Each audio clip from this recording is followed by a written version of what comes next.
กราบทักทายสบายดีพี่น้องเนาะสบายดีพ่อแม่พี่น้องฟังลาวและก็สวัสดีพ่อแม่พี่น้องฟังไทยไรยังไรเงาสก็มาอัปเดตเฮือนน้องเบยคือเก่าว้าวมันไรงัวนะพี่น้องเอาพี่น้องวันนี้มาอัปเดตเฮือนน้องเบยคือเก่าพี่น้องวันนี้กะบริมียังมากมายพี่น้องวันนี้ก็ได้นี่พี่น้องบรรยากาศน้องมาบ่บัวเนาะมาอยู่นำไอ้แก้วเนาะเขาก็เลยปะพี่น้องเนาะให้เพิ่นเนาะพี่น้องบรรยากาศเนาะพี่น้องวันนี้พาชมบรรยากาศเฮือนน้องเบยพี่น้องวันนี้ก็ได้ปาดโตพี่น้องวันนี้ก็ได้เอาพี่น้องเนาะแต่หลายคนก็อยากเห็นบรรยากาศเฮือนน้องเบยพี่น้องวันนี้ก็บ่บัวครับจักสิว่าจะแนวใดพี่น้องบ่มีหมู่ถ่ายแล้วเนาะพี่น้องหวังว่าสิเอาเข้าตู้แต่ว่ากะมันกะอันนั้นเนาะพี่น้องคนเดียวเขาบ่ได้เนาะต้องได้รอทางไอ้เบาละน้อยเนาะพี่น้องเนาะบรรยากาศเทินน้องเบยก็คักเพื่อนพี่น้องป้าเอาพี่น้องมื้อนี้กะบ่ได้มีหยังมากมายพี่น้องเนาะมาพักเพื่อนพี่น้อง FC เนาะพี่น้องเนาะมื้อนี้ป้าดอกคักเพื่อนพี่น้องเห็นมาวิวงามเพื่อนพี่น้องวิวเพื่อนน้องเบยเนาะนี่พี่น้องเนาะมื้อนี้บ่บัวก็มาอัปเดตให้พ่อแม่พี่น้องเบิ่งเนาะพี่น้องเนาะเพื่อนน้องเบยก็คักเพื่อนพี่น้องเนาะวิวสวยพี่น้องเป็นได้พี่น้องเนาะสมาธิสมได้เพื่อนพี่น้องเนาะโตคัก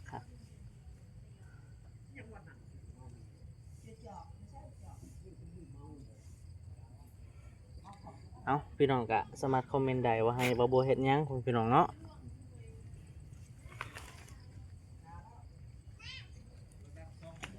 วิวสวยงามอลามตาพ่อพี่น้องบ่มีแนวถ่ายเนาะพี่น้องเนาะยันแบบถ่ายแต่เฮือนนะยันพ่อพี่น้อง FC บ่อยากเบิ่งเนาะพี่น้อง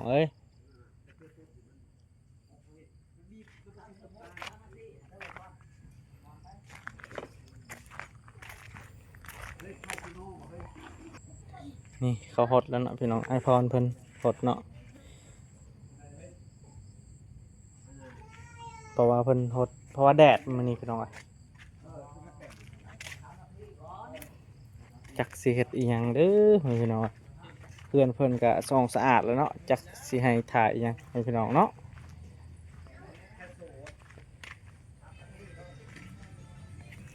บรรยากาศ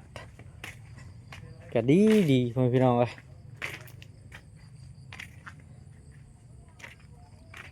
เอาพี่น้องให้บ่บัวถ่ายอีหยังก็สามารถคอมเมนต์มาหาบ่บัวได้เนาะพี่น้องบ่บัวก็บ่มีแนวสิถ่ายให้พ่อพี่น้อง FC ได้เบิ่งแล้วเด้พี่น้องมื้อนี้นั่นแหละสาเหตุที่บ่บัวบ่ได้ลงคลิปมาโดนบัดเดียวเลยเนาะพี่น้องนี่บรรยากาศเฮือนน้อยเนาะพี่น้อง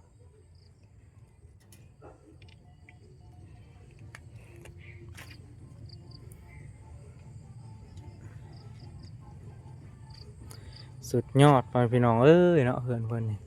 สมัยตอนนั้นเพิ่นก็อยู่ในนี่เนาะพี่น้องเนาะเพิ่นอยู่ในนี่เนาะอันนี้เพิ่นบ่ได้อยู่แล้วพี่น้องต้นกล้วยเพิ่นเนาะพี่น้องนี่ต้นกล้วยเพิ่นเนาะ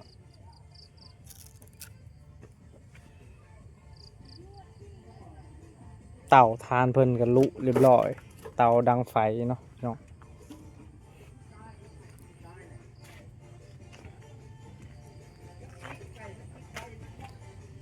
สิประมาณนั้นเด้อพี่น้องบรรยากาศในเฮือนเพิ่นก็ได้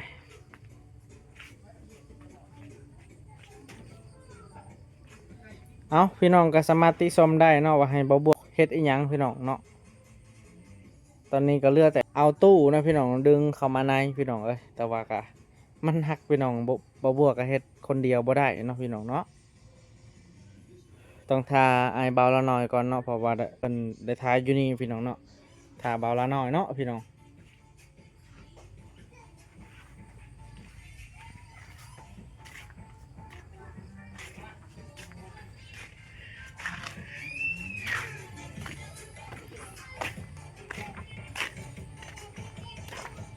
เสาเพิ่นก็ยังเนาะพี่น้องเนาะยังต้นหนึงเสาเนี่ยบ่ว่าสิเฮ็ดอีหยังได้พี่น้องเสานี่ก็ได้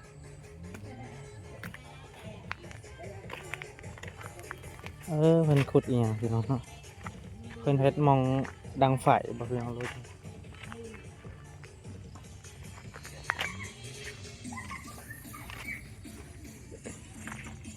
รีวิวเฮือนน้องเบ้ยพี่น้องเอ้ยเส้นทางเนาะอันนี้ก็คือสายไฟเฮือนน้องเบ้ยเนาะพี่น้องเนาะพี่น้องเนาะก็สิประมาณนี้เนาะสายไฟของน้องเบ้ยมันก็เข้าไปทางพูนพี่น้องเนาะก็ถือว่ามันนี่เข่งเนาะพี่น้องเพิ่นเข่งให้เรียบร้อยเนาะหรือว่าเพิ่นดึงสายไฟให้เรียบร้อยได้พี่น้องโอ้งามมาลิพี่น้องไปทางมาเวอร์ซิมาเบิงทั้งนี้เนาะพี่น้องเนาะรีวิวบรรยากาศตามเพื่อนน้องเบ้ยแล้วได้บัดนี้พี่น้องบ่มีคนทายแล้วบัดนี้ปะเวอร์กะเอาสิถามพี่น้องเนาะว่ามักเบิงบ่เพื่อนน้องเบ้ยเนาะกระเทินว่าทางบ่บวกบ่มีนาทายเลยเนาะพี่น้องเนาะกะบ่ฮู้นาสิทายอีหยังให้พ่อแม่พี่น้อง FC เบิงเนาะพี่น้องเนาะนี่เห็นบ่บรรยากาศกะจักสิว่าจังไดพี่น้องเนาะบ่มีนาสิทายให้พ่อแม่พี่น้อง FC ได้เบิงแล้วเนาะพี่น้องบัดนี้กะต่อไปกะบ่บัวค่ะสิมาอัปเดตเรื่อยๆเฮือนเพิ่นก็ได้เนาะพี่น้องเห็นบ่บรรยากาศเฮือนน้องเบ้ยก็ดีเลยพี่น้อง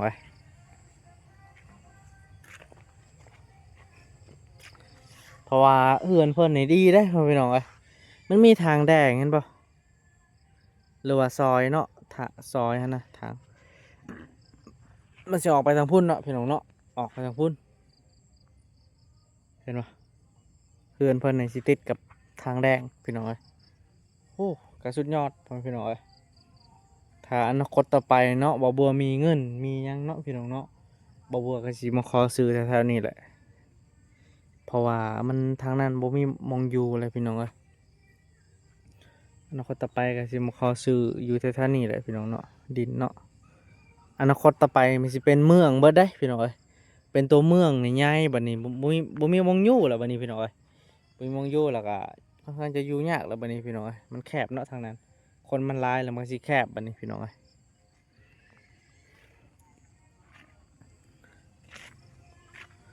บรรยากาศเฮือนเพิ่นเนาะเพิ่นพี่น้อง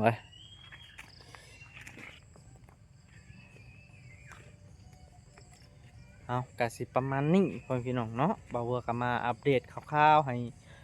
พ่อแม่พี่น้อง FC ได้เบิ่งเนาะพี่น้องเนาะบรรยากาศพอได้ให้มีแห้งเนาะแต่ว่าคือว่าแหละบ่เห็นน้องเบยก็ FC คือสิบ่มีแห้งแล้วก็บ่อยากเบิ่งแบบนี้เนาะ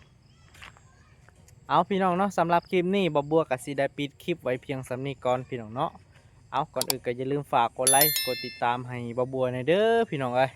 เพื่อเป็นกำลังใจให้บ่บัวเฮ็ดคลิปต่อๆไปพี่น้องเนาะเอาสำหรับคลิปนี้บ่บัวก็สิขอกล่าวคำว่าสบายดีพี่น้องไปบ่บัวก็สิได้เมื่อแล้ววันนี้พี่น้อง